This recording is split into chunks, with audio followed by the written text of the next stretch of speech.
This episode is brought to you by Netflix. So Netflix is basically Santa this year. 2 NFL games on Christmas Day, streaming live. At 1 p.m. Eastern, it's Cowboys, Commanders. Then at 4:30, you've got Lions, Vikings. Midwest football, playoff stakes, and probably some snow. Watching holiday football is a tradition the whole family can enjoy. Open some gifts, grab some food, settle in, and watch NFL Live on Netflix this Christmas Day. Running a business comes with a lot of what-ifs. But luckily, there's a simple answer to them. Shopify. It's the commerce platform behind millions of businesses, including Thrive Cosmetics and Momofuku, and it'll help you with everything you need. From website design and marketing to boosting sales and expanding operations, Shopify can get the job done and make your dream a reality. Turn those what-ifs into... Sign up for your $1 per month trial at shopify.com/special offer.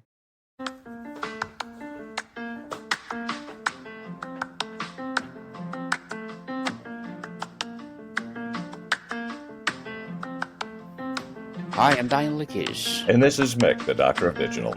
And welcome to Sex 101. Sex 101 is created to empower our sexes and relationships.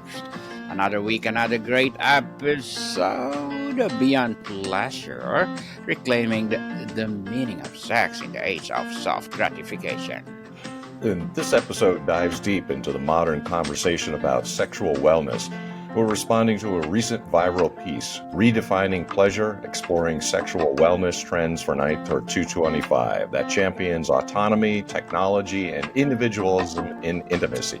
The modern conversation often leaves out the most powerful framework for sexual flourishing, covenant commitment. We're going to explore how focusing on fidelity and other-centered love is not a retreat to the past, but the radical path to a future of true, enduring relational power. Indeed, and Mr. Mick, the article leads with the idea of intimacy meets innovation, highlighting smart products. What is your cultural read on this trend of technological integration into the sexual space? It's a fascinating and I think starting point because on the surface, who could argue against education or empowerment? But the deepest cultural current here is a profound shift from covenant to consumption and optimization. The article's focus on products, smart tools, apps, and devices subtly but powerfully reframes the primary domain of sexuality from the relational, spiritual, and moral to the technical and the transactional. When we treat the body as a machine to be optimized and pleasure as a product to be consumed, we inevitably diminish the mysterious, deeply personal act of self-giving. Ancient wisdom traditions, especially the Judeo-Christian worldview, anchor sexuality not in a device, but in an other-oriented covenantal relationship. Think of the opening pages of the Bible. Genesis describes marriage as a one-flesh union, a foundational act of self-giving and mutual commitment before any mention of procreation or pleasure. This act isn't enhanced by an external tool. It is realized internally through the surrender of two autonomous wills into a singular dedicated purpose. The covenant is the technology. When we turn to the New Testament, St. Paul, addressing the Corinthians, a culture saturated with various forms of commodified and casual sex, doesn't suggest better tech. He calls for a radical self-control and mutual commitment, urging husbands and wives to view their bodies as belonging to each other. The wife does not have authority over her own body, but the husband does. Likewise, the husband does not have authority over his own body, but the wife does. 1 Corinthians 7:4. This isn't about subjugation. It's about radical mutuality and accountability within a covenant. The mechanism of that union is the vulnerability and unwavering faithfulness of the partners themselves. The risk with the smart products trend is that it promotes a view of pleasure as a problem to be solved or an experience to be optimized by an external mechanism. It privatizes and individualizes what is, in its highest form, a shared relational mystery. Clement of Alexandria, one of the early church fathers, was acutely concerned with how Christians should navigate the luxury and excess of his time. He advocated for a life of simple, purposeful living, critiquing indulgence that prioritize individual gratification over the higher goods of virtual and communal life. When a couple relies on technology to mediate or enhance their bond, they introduce a third party, however non-human, that detracts from this total naked dependence of two committed souls to each other.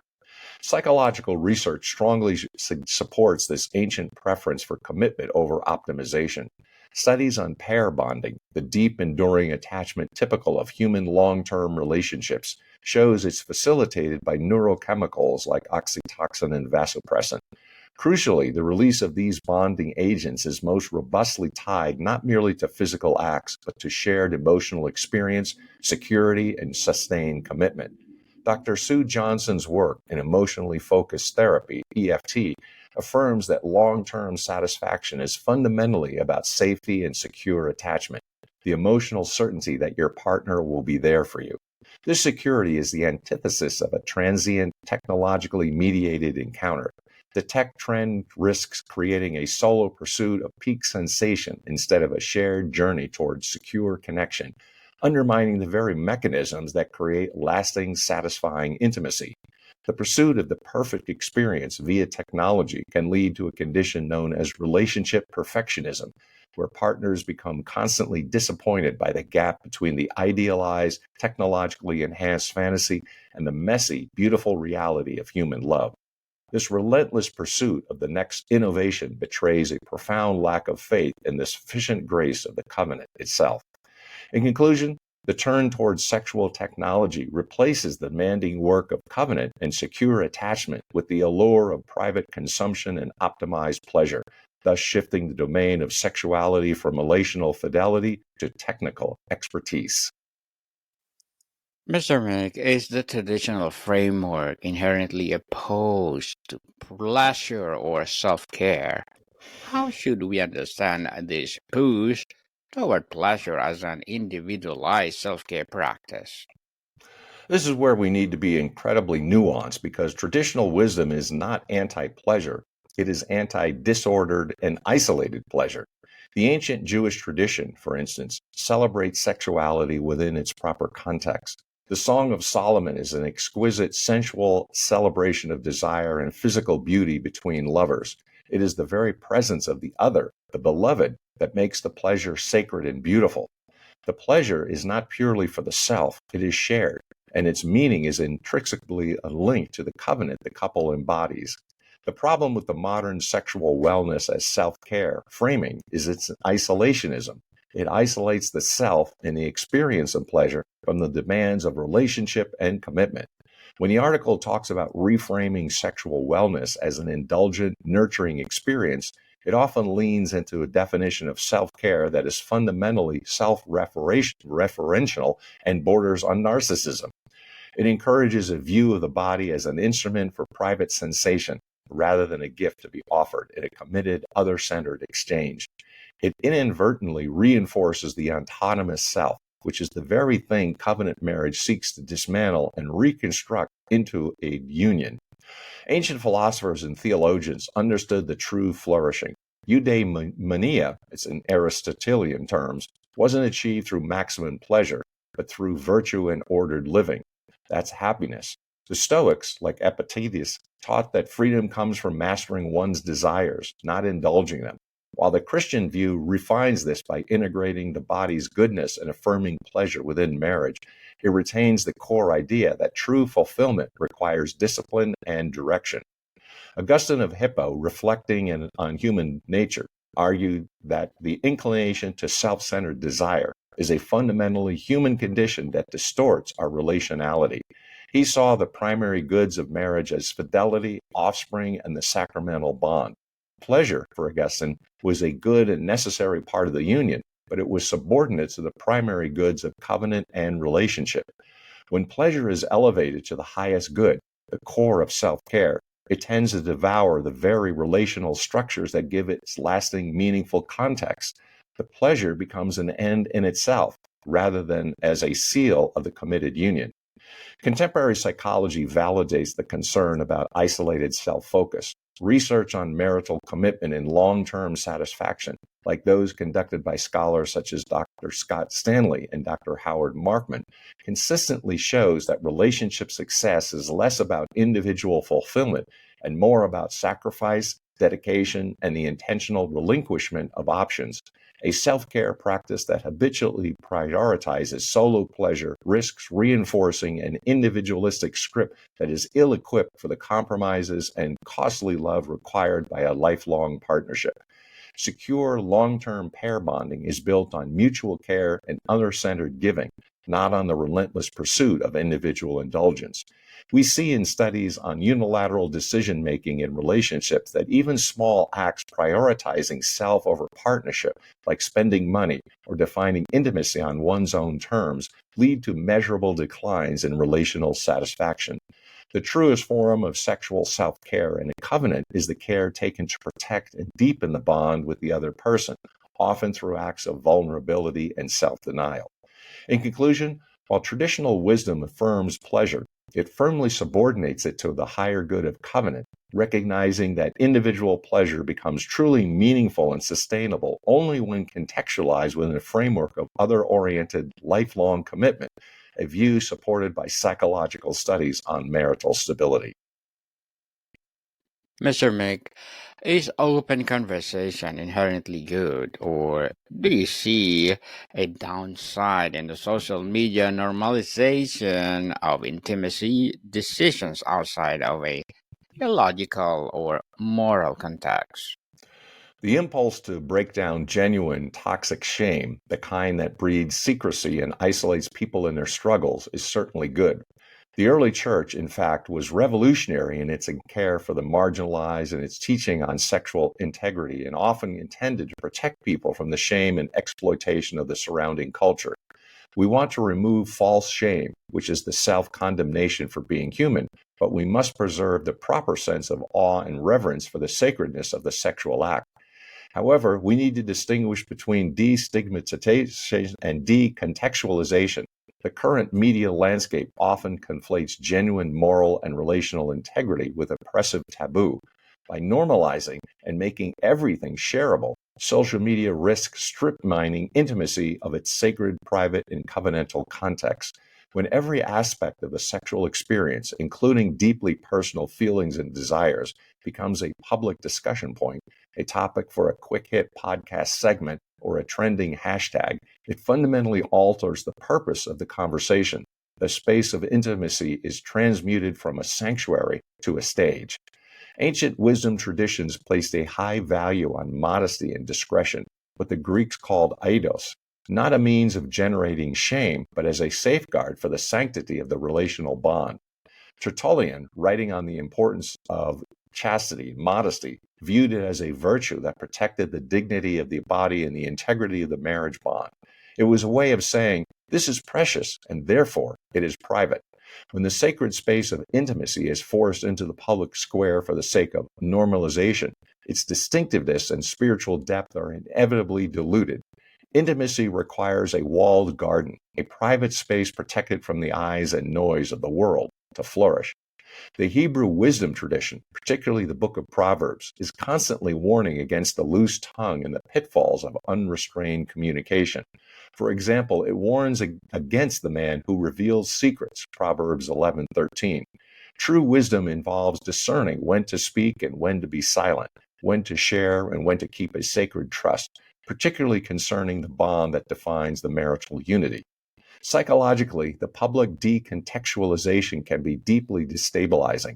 Studies in attachment theory, pioneered by figures like John Bowlby and later advanced by others, show that security and trust in a partnership are built on exclusivity and a boundary of privacy against the outside world. The marriage bed is, by design, an exclusive space. When conversations about intimate details are routinely broadcast to a mass anonymous audience, it can undermine the didactic integrity of the couple. The boundary that defines us against them begins to erode, and with it, the emotional security of the bond. Moreover, social comparison, a known driver of anxiety and dissatisfaction, amplified by social media, enters the bedroom. Listeners and readers are implicitly encouraged to measure their own relationship against an often curated or overly generalized narrative, leading not to empowerment, but to a relational insecurity and a sense of perpetual inadequacy. The deepest kind of support comes not from a million anonymous listeners, but the singular, trustworthy, covenanted partner. In conclusion, while the goal of alleviating genuine shame is commendable, the social media normalization of intimacy risks decontextualizing the sexual experience from its covenantal and private integrity, a risk that psychologically undermines the exclusivity and security essential for deep, lasting pair bonding. Fair bonding for sure. Mr. Mick, how does the ancient conventional perspective approach time and desire differently? And how does this contrast with the modern pursuit of instant gratification? And that's an essential distinction, and it cuts to the heart of the Christian worldview, which is fundamentally eschatological, focused on the ultimate eternal future. Modern sexual wellness operates on the principle of immediate fulfillment. It's here, now, and accessible through a purchase or a mindset shift. The covenantal view, however, is a framework of patient transcendent. True relational fulfillment is a process, a pilgrimage, achieved over decades through the patient work of fidelity marked by cycles of struggle and reconciliation. Ancient philosophers understood the necessity of delay. Plato, in his dialogues, constantly emphasizes the need for reason to govern appetite. The wise person is the one who can wait, who can defer immediate gratification for a greater, more ordered good. The philosophical discipline of temperance was fully integrated into early Christian thought. The pastoral letters, 1st and 2nd Timothy, Titus, reportedly call for self-control and patience as core virtues for leaders and lay people alike. This wasn't Puritanism, it was a relational strategy. The difference comes down to the nature of desire. In the covenantal view, desire is not merely a need to be immediately met, but a spiritual energy to be disciplined and directed towards the permanent good of the partner. The delay, the exclusivity, and the unending nature of the marriage vow create a friction that paradoxically deepens the eventual union. John Chrysostom said the purpose of marriage was not for pleasure, but for the procreation of children and for the avoidance of unchastity. But its true emphasis was on mutual forbearance, the patient endurance of each other's flaws as the engine of sanctification. The act of waiting and choosing fidelity every day is the true crucible of love. Psychologically, this ancient wisdom is powerfully affirmed by the study of delayed gratification and long-term commitment.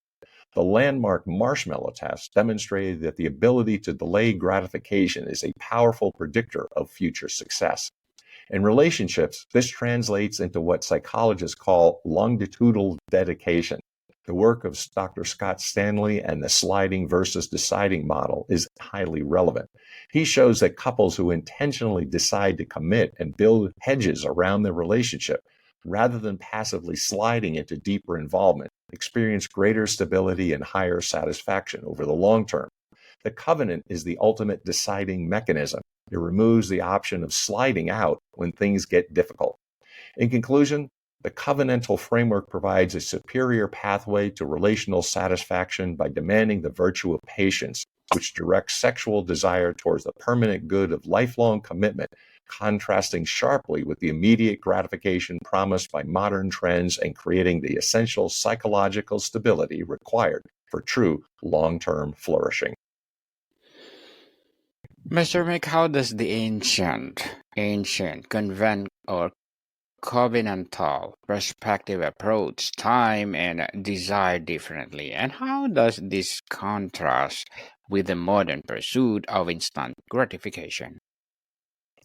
And in that sense, where we say and we think about what the ancients have to say is on really what we would talk about when we describe the church fathers drawing from the synthesis of biblical thought and the best of ancient philosophy. We're deeply concerned with the integration of the person. Gregory of Nyssa, for instance, emphasized that the human being is made in the image of God, and this image is only fully realized through the harmonious unity of soul and body. The body is not a cage, as some extreme Gnostics taught, but an integral part of the person, destined for resurrection. Therefore, sexual acts must reflect this high dignity and the eternal purpose of the person. Unrestricted or non-covenantal sex dishonors the body because it treats it as a separate temporal body and source of gratification rather than as a temple of the Holy Spirit. it intended for an eternal union. The difference between the tall holisms is clearest in the application. The article suggests mindfulness practices and body positive affirmations focused on self-acceptance and pleasure. The traditional covenantal view suggests mindfulness of the other and affirmations of covenantal fidelity. The focus shifts from how does my body feel and what does it need to how can I love and serve my covenanted partner.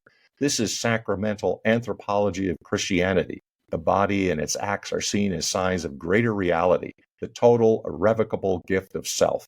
The body positive affirmation of the covenant is, your body is a gift I promise to honor, protect, and cherish exclusively until death separates us. This is far more profound than an affirmation of simple self-acceptance. Contemporary psychological research strongly affirms the relational benefit of this other-centered approach. Studies on marital quality by researchers like Dr. John Gottman highlight that the key to a flourishing relationship isn't personal fulfillment, but the consistent pattern of turning toward a partner's bids for connection, cultivating positive sentiment override, and maintaining a high ratio of positive to negative interactions. When a person intentionally focuses their emotional energy on serving their partner, they indirectly create the safest environment for their own holistic health. Aristotle's idea of virtue as the mean between extremes, a concept that informed theologians like Thomas Aquinas later, suggests that our desires are good when rightly ordered, but destructive when they become tyrannical. Christian ethics simply places the ultimate ordering principle of sexuality not within the self's desires, but within the covenantal structure of marriage designed by God. True holistic health in this context means the body, mind, and soul are aligned not with individual appetite, but with the eternal demands of a love that is faithful, fruitful, and forever. In conclusion, while both frameworks embrace holism, the modern therapeutic model aims at individual optimization and self-fulfillment, whereas the Judeo-Christian model integrates the person towards the end of other-oriented love, covenant fidelity, and communal flourishing, a relational focus strongly validated by attachment and marital research. So, Mr. Mick, how does a Judeo-Christian view of the whole person, which emphasizes the integration of the body and soul, differ from this modern therapeutic holism? In this case, this is the important and most complex point of transcension as it touches on profound theological and anthropological claims. The contemporary push for inclusivity is driven by a genuine desire for compassion and the alleviation of suffering, something the church has always been called to do. However, the type of inclusivity being discussed here, one that seeks to normalize and validate all sexual expressions and relationship structures, is in direct tension with the Judeo-Christian tradition's anthropological claims about the desire and design and purpose of human sexuality. The core counterpoint here is between radical inclusivity and covenantal exclusivity. The traditional framework is exclusive by design. It limits the full expression of sexual intimacy to the lifelong procreative union of one man and one woman. This is not an arbitrary restriction. It's an affirmation of the profound, unique, and necessary complementarity inherent in the male-female pair bond, which alone has the capacity to embody one flesh mystery and serve as the stable, self-perpetuating unit for society. This exclusivity creates a uniquely secure context. Jewish wisdom traditions emphasize the covenant of marriage as a relationship of unique spiritual significance. The prophets often use the metaphor of marriage to describe God's own covenant with Israel. The early church fathers, particularly John Chrysostom, celebrated marriage not just for procreation, but as a school of love and a cure for loneliness. For Chrysostom, the primary goal of the marital relationship was the sanctification of the spouses, the cultivation of virtue through the demanding work of lifelong self-giving love. The specific structure of man and woman was seen as the necessary container for a love that had a unique power to form both persons into the image of Christ's love for the church. The structure provides the necessary teleological or end boundaries for human flourishing. Psychologically, the case for the unique strength of the committed, exclusive pair bond is overwhelming. Research on pair bonding demonstrates that the intense, enduring bond is predicted and predicated on exclusivity. Dr. Helen Fisher's work on the neurobiology of love details the three stages: lust, attraction, and attachment, where attachment, the drive for long-term pair bonding, is marked by a clear preference for a single partner. Studies on the benefits of monogamy in humans show correlations with reduced stress hormones and increased emotional stability for both partners. The stability of the exclusive covenant provides a non-negotiable foundation for social continuity. The traditional framework maintains that covenant fidelity, expressed in the exclusive lifelong marriage of a man and a woman, remains the ideal and normative context for sexual expression and human flourishing.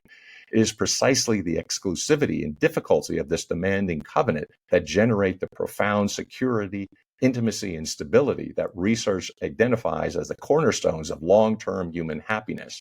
To redefine the terms of the covenant out of an impulse for inclusivity is to fundamentally compromise the very mechanism, the exclusivity of the pair bond that yields its greatest psychological and social benefits. The traditional ethic, while exclusive in its definition of the sexual act, is universally inclusive in its call to virtue, chastity, and self-love for all people, regardless of their state in life. In conclusion, while the ethical call for compassion and support for all people is paramount, the Judeo-Christian tradition maintains that a specific anthropological claim regarding the exclusive complementary pair bond is the essential, non-negotiable container for sexual expression that yields the greatest human and social flourishing. A claim strongly supported by neurobiological and sociological research on pair bonding and child stability.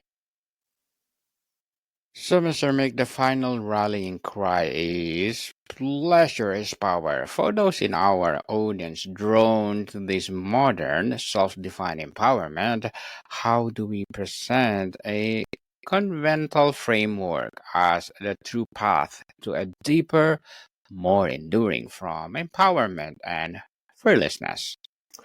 The modern definition of empowerment is essentially autonomy and self-determination, the power to define one's own reality and fulfill one's own desires. This is a very low-risk definition of power because it always preserves the option to retreat when difficulty arises. It emphasizes freedom from constraints. The covenantal framework offers a radically different and infinitely more profound definition of power, the power of self-giving, sustained fidelity, and costly love. This is the power to bind oneself to the good of the other forever. When the article states pleasure is power, it means that transient self-directed sensation is power. The traditional response is that enduring self-sacrificial love is the highest power. It's the difference between a fleeting feeling and a permanent, unshakable reality. The true fearlessness we should seek is not the fearlessness to break taboos, but the fearlessness to commit without an exit strategy. This is a psychological and spiritual deep dive that modern trends, with their emphasis on options and constant redefinition, actively discourage. Covenant commitment is the true source of power for three reasons. One, it conquers attachment anxiety. The commitment required by the Judeo-Christian model is the absolute lifelong guarantee that provides the secure base necessary for mature adult attachment. Researchers in attachment theory have shown that when individuals know their partner is predictably and unconditionally available, they gain the emotional freedom to pursue their personal goals and engage the world with confidence. The fearlessness the article seeks is truly achieved when the partner's love is seen as a covenantal promise, not a conditional arrangement. When the option to leave is removed, the couple is forced to engage in the necessary work of repair and growth. The power lies in its irrevocability. Two, it creates psychological resilience. A marriage built on the New Testament model of agape love, a love of choice, will, and service, is uniquely equipped to weather the inevitable crises of a life together. The Pauline epistles, particularly the metaphor of Christ in the church, define this love as an intentional act of self-abandonment for the partner's good. Dr. Stanley's work on dedication commitment versus constraint commitment shows that relationships thrive when they are rooted in the positive choice to dedicate oneself to the future of the relationship, rather than merely the negative feeling of being constrained by obligation. The covenantal framework is dedicated, committed, institutionalized, and divinized. It provides the motivational structure to push through inevitable disillusionment. Three, it honors the dignity of the body. The Christian ethic, particularly as articulated by the early fathers like Augustine and John Chrysostom, views the body as a sacred part of the person created for union. The sexual act, when contained within the covenant, is an act that honors the whole person, soul, body, and future of the beloved. This is true empowerment, to treat your own and your partner's sexuality not as a recreational commodity, but as a sacrament of enduring fidelity. The power of covenant is the power to declare, "You are enough, and I am here forever." This declaration is the most potent affirmation available in human relationships, transcending any temporary affirmation or technological enhancement. It is the power that secures human connection against the inevitable forces of cultural decay and personal frailty. In conclusion, while the modern trends promise autonomy and fearlessness through self-defined pleasure, the covenantal framework offers a deeper and more durable empowerment rooted in the self-giving fidelity of lifelong commitment, a radical choice that conquers attachment anxiety and provides the unshakable security required for true human flourishing. Mr. Mick, to wrap up, a modern sexual wellness movement aims at wellness. What is the final ultimate goal of the covenantal framework? And what is the single most important lesson our listeners and readers should take away about finding true satisfaction? The modern sexual wellness movement, despite all its talk of holism and empowerment, ultimately remains focused on a goal of personal comfort and transient fulfillment, a pursuit of wellness in this life alone. It is a philosophy of immanence. The ultimate goal of the covenantal framework, however, is holiness and relational transformation. The ultimate end, the telos, is not simply personal feeling, but becoming a person capable of self-transcendent, unconditional love, a love that mirrors the divine love for humanity. The single most important lesson for finding true, lasting satisfaction is this: stop viewing your partner and your relationship as a source of personal fulfillment and start viewing yourself as a source of your partner's security and well-being. When you focus on giving security, on being the unfailing secure base, you are embodying the covenant, and that act of giving paradoxically produces the deepest psychological rewards for yourself. Studies on pro-social behavior consistently show that acts of altruism and dedication to others are far more powerful predictors of an individual long-term happiness and life satisfaction than acts of self-indulgence. The Christian sexual ethic is, therefore, the most profound form of relational pro-social behavior imaginable. In conclusion, the path to true sexual and relational satisfaction lies not in pursuing wellness through transient products and self-centered pleasure, but embracing the demanding, self-transcendent, and utterly secure power of a lifelong covenant dedicated to the holiness and security of the covenanted partner. Indeed, Mr. Mick, and thank you so much for sharing your knowledge and wisdom to the world. Indeed, an era where sex is often reduced to fleeting pleasure and instant self-gratification, reclaiming its deeper meaning calls for return to intimacy, connection, and purpose. Mr. Meg, would you like to plug in something? Sure, I appreciate it. Write the book, grow the business. Connect on LinkedIn, GMIC, the Dr. Digital Smith, PhD. Also pick up a couple volumes on Amazon, Burning America and On Track Ian Hunter. And of course, listen to the Dr. Digital podcast. Yes, people, let's support Mr. Meg, the Dr. Digital, because if you support him for sure, more and more empowering episodes and more empowering authors will rise. And please do listen to our baby podcast, people, baby podcast, Mental Health 101. Mental Health 101 is created to empower our mental health awareness. So, Mr. Meg, thank you so much for your time. Thank you, my friend. Until next time, Deus Vult.